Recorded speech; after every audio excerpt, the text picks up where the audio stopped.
All right, today we are replacing the UV lamps on the Compress 1200. I will explain how the 600 goes too. It's pretty similar. So we're starting with the e-stop power off. It's completely powered off. We need to first purge the coolant out of the lines. So I'm going to remove the coolant bottle from its holder. Some models it's further back there. And if it's up a little full, we want to empty out some of the coolant so it doesn't overflow when we purge it. This level is about good right here, so I don't have to empty any. But if it's up here, empty some out. Now I'm going to identify the return tube. So I spun the bottle to loosen it, and I'm just going to slowly lift up until I see a short tube, the end of that short tube. This is the return line, so I want to leave that connected. What I'm looking for is the intake, which is this longer tube. So longer tube, follow it up to the top where it's connected on the outside. You can just pull, disconnect, just kind of let that hang there. That's just going to pull air into our system. And then the rest of the coolant in the loop here will return to our bottle. So now just reinstall your coolant bottle into the holder. And now we're going to power back on over here. You can just power on the emergency stop. You don't need to power on the entire printer. So now it's powered on, and to get the coolant pump to kick on, you have to move the print head off the capping station and let both sensors clear. You should see the LED indicator lights light up, and then give it about 10 or 20 seconds to return the coolant. And we already purged this one, so you're not seeing the level go up, but the level will go up. And the level will stop going up, and then you'll see bubbles. That's how you know that you've purged it all out. So now it's all purged. We can cut the power. And now we will remove the lamps. I have a small clip here that I like to use to hold this carriage steady. You can use a paper clamp, or I got this small little A-clamp here. You just pinch the belt together and clip it. So now your carriage is solid there and won't move on you when you're trying to unscrew these lamps. Each lamp, we got the right lamp. It's got 2 screws, and it also has 2 coolant lines here and then 1 power cable. So we're going to start by disconnecting the power. To get to the power connection, you got to get under where it says danger, hands off here. Now the 600 and some of the older 1200s will have the power connection actually outside here on a metal bracket. In that case, you just remove 2 screws and you can get to the connections like that. If you want to see what that looks like in our print head removal or replacement video, the printer in that video does have the connections outside like that. On this, you just need to unhook the cover. So you don't need to remove, there's only 1 screw in this cover, which is over here. You don't even really need to remove this. You just unhook the hooks here. So this is like a little T, kind of slotted T. It goes in where all these wires are being held right here. So I just remove that. And then if you follow over here, there's a small hook under here. This little hook, just remove that. And then there's a similar one in the back that you just kind of take out there. And now we can kind of peek under here and see our power connections. Make note they are labeled. If yours aren't labeled for some reason, now's a good time to label them along with your lamp connections, and then your replacement lamps too. If they don't have labels, you'll want to label those. So we're just gonna disconnect power here. Just grab both sides, pull straight up. Same with this, straight up. And then the circuit boards are just double side taped on this down to the metal. So just get a small flat head or a medium flat head and just kind of work it back under the corner, and you'll kind of feel some tape back there, and just gently kind of just work it up, and then it should just come unstuck there like so, and we can weave that out of there.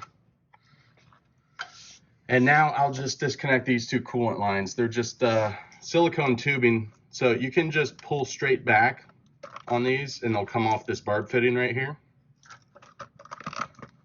Same here, pull back, come right off. So now we have both coolant lines and the power disconnected. And now I am going to remove the mounting screws. So this, your CR encoder sensor is in between the lamp bracket and the carriage. So just be aware that this is, once I take this screw out, the sensor's just gonna be hanging out, and the wires are the only thing really holding it in place there. So this screw on the top comes completely out.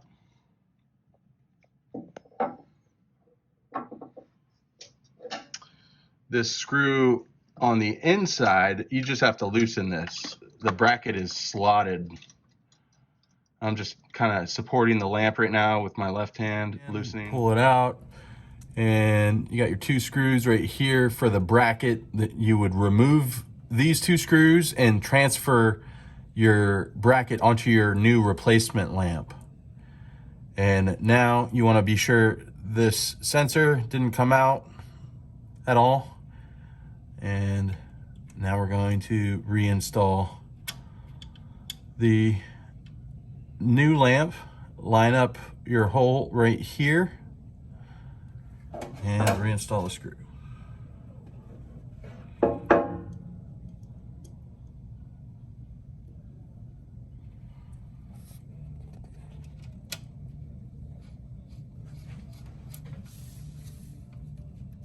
Tighten that down, and then also make sure to tighten this all the way back down too, very important, and double check that your encoder strip is in your slot sensor. All right, so now that the lamp is mounted, and now I can reconnect my coolant tubes. Doesn't matter which one they go to, but I tend to put the right tube on the bottom here, just because they lay better, and the left tube on top. And then you're gonna need to get a new piece of double-sided tape for your replacement lamp, and just tape it back into position here, and reconnect your power. I'm not gonna do that until we get our left lamp done here.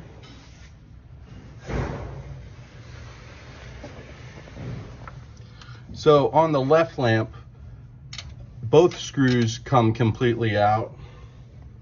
I'm gonna go ahead and, well, first we're gonna disconnect.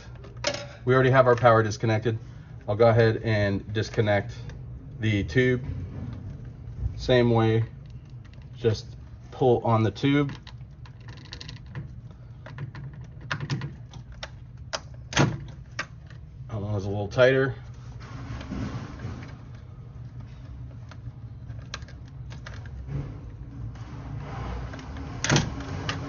Both of them here disconnected, and our power would be the same. It's a little further back, but you pry it up. It's double-sided tape down. We're just going to go ahead and take this bracket off. Both screws completely out.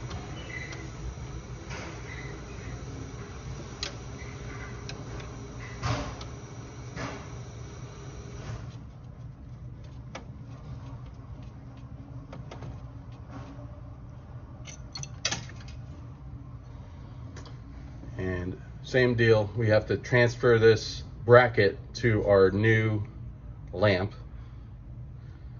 Once we have our new lamp swapped over, then we'd go ahead and just remount.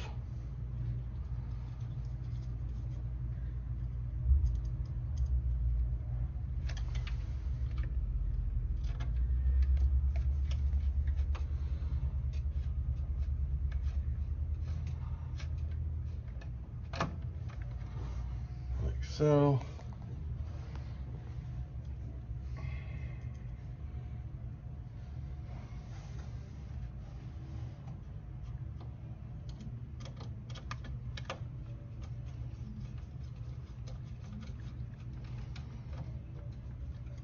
Alright, get those both nice and tight, not too tight.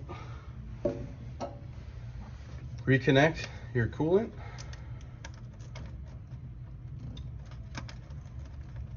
Push it all the way past the barb,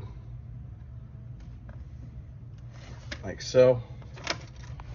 And now we're gonna reconnect our power here. Just follow your labels. So we got a 1 here to a 1 there. And I just kind of line up the corner with the very edge of the socket and kind of rock it down into position, and then push straight down.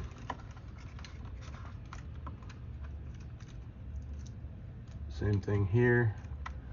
You don't want to get the corner too far to the right or left. Just kind of line it up. Don't push all the way down yet until you get your other corner clear.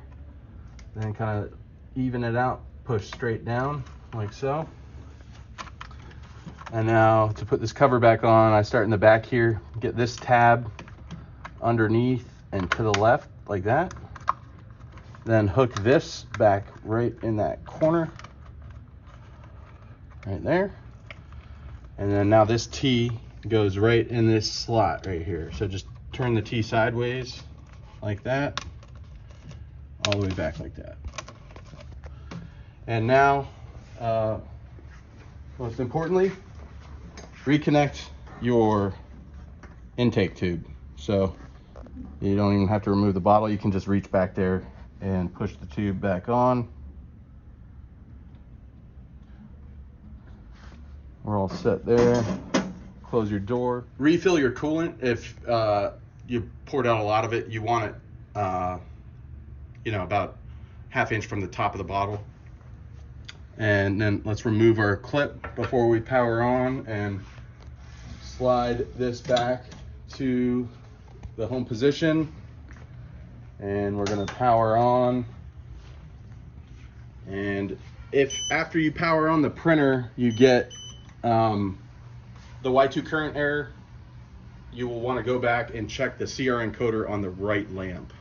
That's most likely where you didn't get the encoder strip in there correctly. If you do have any questions or any problems with the installation, you can get a hold of us through support.coldse.com or give us a call at 877-793-3278.